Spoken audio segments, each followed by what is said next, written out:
Boom, what it is YouTube, it's your boy here, Ali Fuladi, back at it again with another video here on Fuladi Fitness. The plug to help you guys elevate your lives mentally, physically, and spiritually. You read the title. Today we're going to be talking about psychedelics and self-improvement. So without further ado, let's get right into it.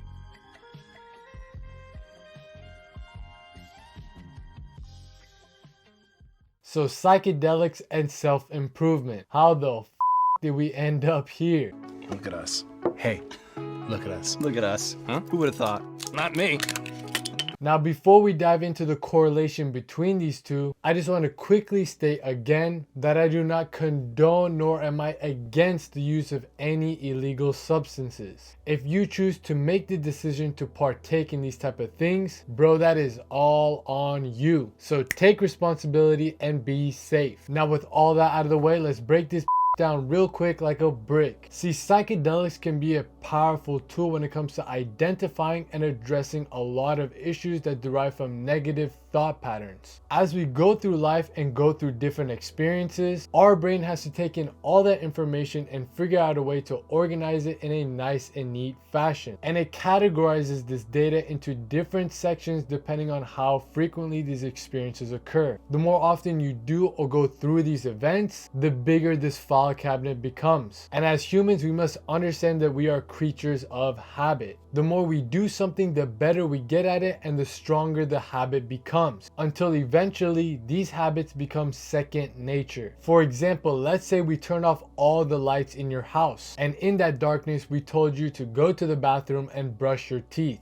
Due to the fact that you have repeatedly done this task over and over plenty of times, you instinctively know where to go and where to find these things. Even though you can barely see right now, it is hardwired into your brain. Your mind essentially shifts into autopilot. It knows the route and it knows the procedure that needs to be done. Your brain has stored this data into an important file cabinet because of how often you use it. And this applies to all the habits that you use into your day-to-day lives. And this phenomenon is what's referred to as your default mode network. Its main purpose is to keep order in the system. It also prevents your brain from frying out and malfunction by having a preset code. What's his name? I got nothing on a name. Come on, baby, what's the name?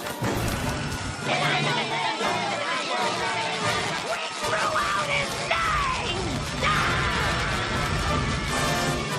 And that code creates a mold of mental constructs and other projections to make sure that everything stays intact. And one of the most important mental constructs of the default mode network is something that we like to call as the ego. To keep it simple, the ego is essentially what creates the sense of self as well as an individual identity. Without it, you would not be able to have clear separation from others as well as nature. It also saves those tendencies, habits, and other characteristics that you use in your day-to-day lives to help shape who you are. And this is where a lot of our issues reside. See, look, it is not the ego who is our enemy, rather the programming of the ego. You got to understand the ego just saves and does what it's been told for years and years. It doesn't choose to act in certain ways. All it does is follow the set codes and rules of its programming. See, as children, our brains are extremely plastic. And no, I'm not talking about like actual material plastic, but plastic in the sense that is very moldable and shapeable. The child mind is extremely open to learning, exploring, and experiencing all life has to offer us. And you can see this through how easily kids can adapt to the environment that they're put in. A good example of this is the use of technology. Nowadays, I see motherfuckers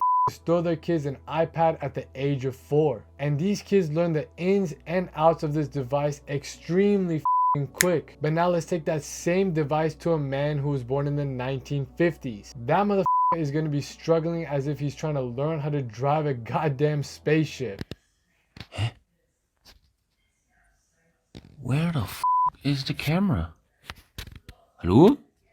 The brain of a child has unlimited potential to learn, and this is due to the fact that its default mode network has not been established yet. See, this child has not had enough experiences and encounters in life in order to build up enough data to run off of. But as he grows older and these thoughts, habits, and tendencies are repeated over time, his baseline starts to form in the default mode network. Now, relating that back to what I previously said about ego and programming, all of us were programmed to think and act in certain ways as well as believe certain things. Whether that was through school, our family, peers, or society in general, most kids are all put into a similar sized box. And as we grow older, these segments start to dry and harden up like cement. The default mode network starts to get stuck into what it knows. All other perspectives and untraditional thinking are thrown out of the way, and our automated responses, behaviors, and attitude become hardwired, aka the ego or your individual identity becomes set in stone. But in reality, this is nothing but a false sense of identity, because as a child, you did as you were told. You did not have the ability to self-reflect or make conscious, calculated decisions. None of these qualities were even developed yet.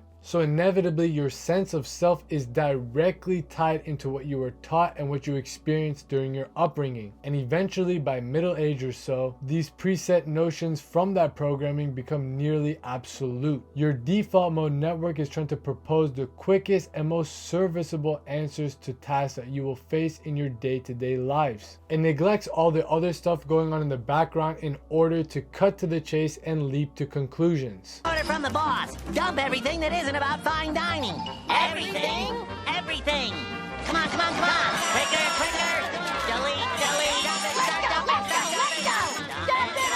Come on, let's get moving. This theory is referred to as spotlight and lantern consciousness. Spotlight consciousness gives you the ability to narrowly focus your attention on one goal, while lantern consciousness diffuses your attention in a wide range. And this allows you to take information from virtually anywhere. So all in all, lantern consciousness is expansive, while spotlight consciousness is narrow and contracted. In all honesty, the majority of things that you do or think in life, you have no idea why you're actually doing them. You've been so locked into your spotlight consciousness that you cannot see anything outside of it. Like we said, as a kid you were told to do X and act as Y, and as an adult you've put in countless hours doing as such to the point it's your natural state. Never was there a point in between to hit the pause button and take a step back. And this is where the use of psychedelics comes into play. Like my man Skepta said, you got to learn how to put the fish eye on your tunnel vision. The balance of both, baby. Learning to shift from spotlight consciousness to lantern consciousness on demand. See, aside from all the trippy effects, visual distortions, and good times, psychedelics can go much deeper than that. These drugs and molecules are the purest and truest mirror that you'll ever hold up to yourselves. And its powers derive from the abilities to dissolve the sense of self and detach from the ego. These experiences facilitate a neuroplasticity, opening you up to a point where your thought patterns and behaviors become easily to change, similar to that of a child. Essentially, your default mode network is shut off and your perspective is allowed to expand. Like I previously stated in one of my latest videos regarding my spiritual awakening experience on 5 grams of mushrooms, psychedelics enhance and sharpens one's sensitivity to their physical senses as well as mental states. And with that said, you can finally tap into your unconscious mind. This is where all your past memories, beliefs, and emotional traumas reside. See, what a telescope was for astronomy, or what the microscope was for biology, psychedelics are for exploring and understanding the mind.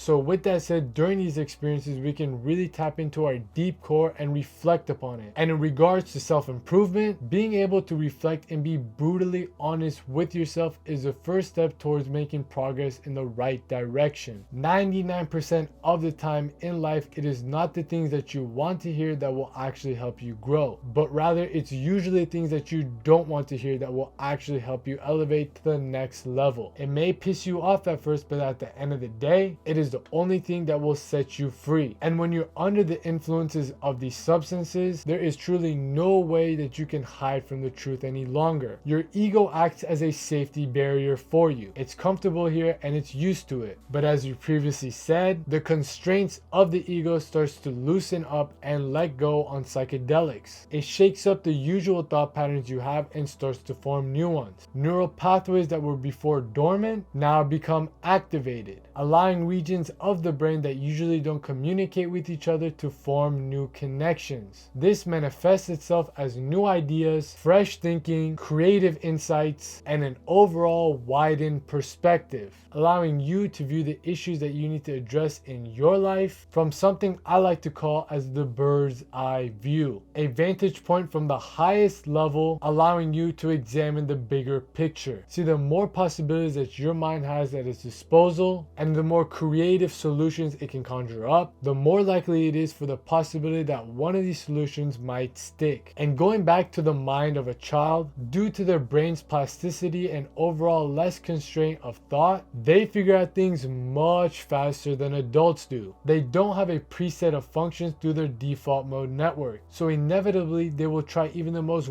wide range of possibilities out there to solve the issue at hand. But we as adults and young adults tend to get stuck on the same things in life. This is because we become very stubborn and our beliefs are very hard to shift. We can't seem to escape our beliefs, tendencies, habits, and characteristics. And overall, we become obsessed with them and eventually sometimes become addicted to them. And most of our mental disorders are derived from our insufferableness of being so mentally rigid. We repeat things over and over until our consciousness narrows down on it as we get older. So a reboot is much needed from time to time to get us up out of these thought looping patterns and kick us into a more fluid way of thinking. It's time to free our minds.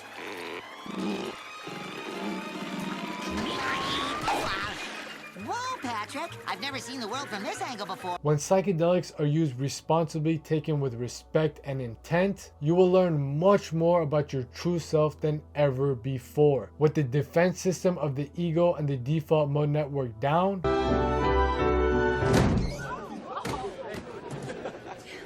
your trip may be the first time that you ever really experience your true essence. See, the name in itself, psychedelic, means mind revealing. Tripping solely for entertainment will lose its touch over time, but tripping with the focus of self-improvement will always provide you guys priceless rewards. The understanding of your true self increases, and with that said, the programming within your ego is finally taken off. If we can hold ourselves accountable and commit to the insights that we receive on these trips, we can really see how transformative these events can be. See, the quality of your trip is not measured about how fried you get that day, but rather how you grow in the subsequent months after it. A quick tip I can give you is to come into it like a therapy session, because when you really break it down, that is essentially what the psychedelic experience really is. A deep and honest interview with yourself. So set an intent and have clear goals of the things that you want to learn about. Plan to dig deep and always let go of control. Let the medicine take you into parts of your brain that you need to go, and do not under any circumstances try to fight or resist it. You must confront all the conflicts that you're going to face with during your trip head on. Questions like, what's holding me back in life? What do I need to change about myself? And how does my attitude and behaviors compare to my self-beliefs and goals? Will all be made evidently clear on the psychedelic frontier. All in all, those psychedelics have a variety of different uses depending on the user, all the way from things like education, entertainment, and enlightenment. There is no quote-unquote wrong way of doing them. Getting geeked up looking at pretty shapes and colors while you listen to music is a completely legitimate reason to trip, in my opinion. But is that the most productive use of your time and of these substances?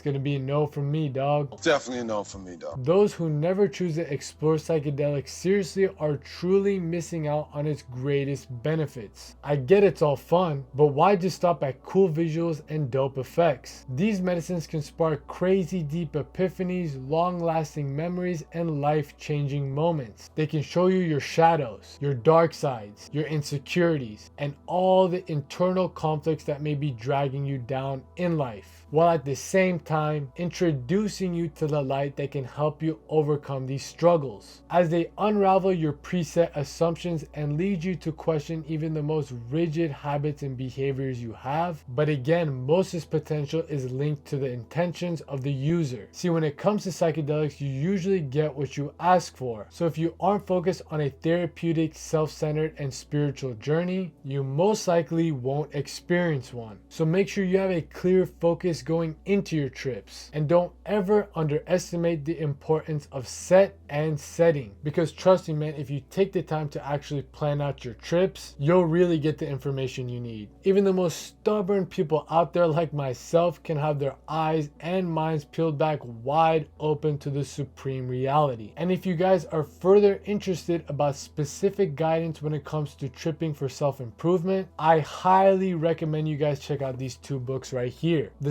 Psychedelic Explorer's Guide by James Fadiman, as well as How to Change Your Mind by Michael Pollan. They'll provide you guys much more in-depth information in regards to what we discussed today. They got you covered, man, sharing some of the best techniques when it comes to therapeutic tripping. So definitely go check them out, because trust me, man, you do not need a psychology degree in order to understand the inner workings of your own mind. I'm telling you, man, psychedelics got you covered on that.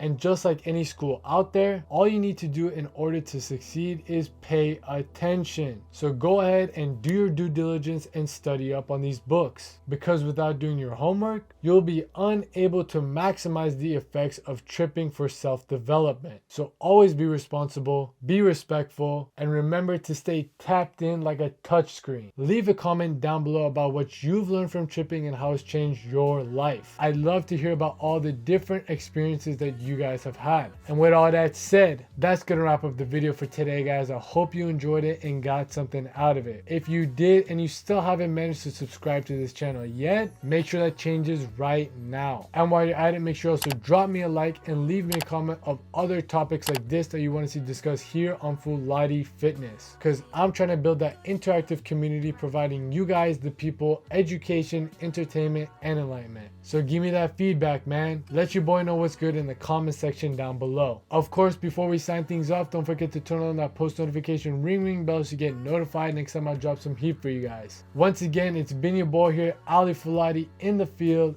in the flesh, the young OG, dropping y'all that game so you guys can make these gains. And I'm out here. Peace.